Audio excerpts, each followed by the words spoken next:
সালাম আল্লাহ তাআলাকে বারংবার বলেছেন, ইয়া রব্বুল আলামিন, আমি আপনাকে একবার দেখতে চাই আল্লাহ, একবার আমার সাথে দেখা দেন।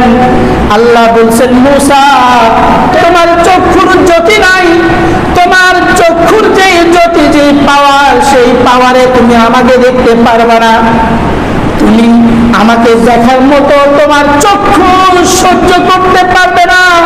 আল্লাহ তাআলাকে বারংবার বলছেন, মূসা নাসর বান্দা, যে আল্লাহ আমি আপনাকে দেখবই, একবার আমার সাথে দেখা দেন। আল্লাহ রাব্বুল আলামিন বললেন, মূসা ঠিক আছে, তুমি আমাকে দেখতে চাও, তাহলে তুর পর্বতে চলে যাও, তুমি আমাকে দেখতে পারবে।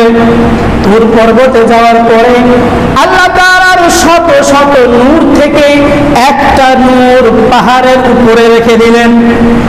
ওই নূরের তাজাল্লিতে, নূরের পাওয়ারে মূসা আলাইহিস সালাম অজ্ঞান হয়ে পড়ে গেছেন। বলেন সুবহানাল্লাহ।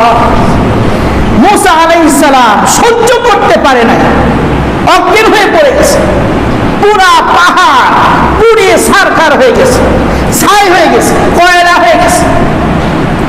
পাহাড় ডাকতে বলতেছেন, ইয়া রব্বুল আলামিন। তুর পাহাড় বলতেছেন, ইয়া রব্বুল আলামিন, আপনি আপনার রাসূলের সঙ্গে দেখা দিবেন, কোনো অসুবিধা নাই। আমি পাহাড়কে কেন আপনি পুড়াইছেন? আমি কি দোষ করলাম?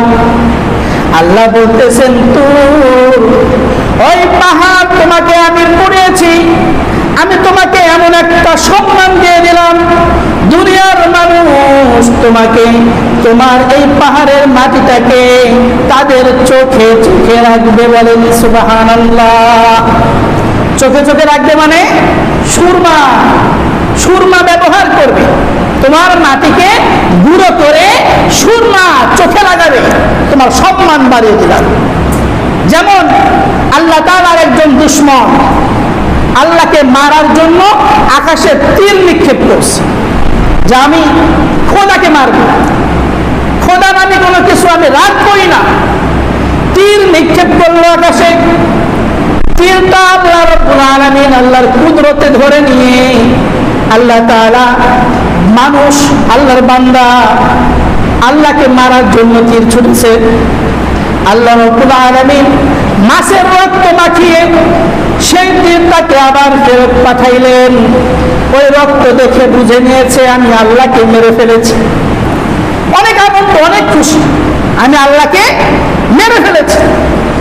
এখন মাছ আল্লাহ তাআলাকে বলছেন, ইয়া রাব্বুল আলামিন, আপনি অন্য কোন প্রাণীর রক্ত দিতে পারতেন, আমার রক্ত আপনার নাফরমান বান্দার কাছে পাঠিয়েছেন কেন?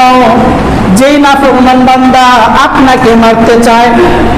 আল্লাহ তাআলা মাছকে বললেন, মাছ, আমি তোমার রক্ত দিয়ে আমার নিদর্শন পাঠিয়ে দিয়েছি, তুমি রাগ করো না।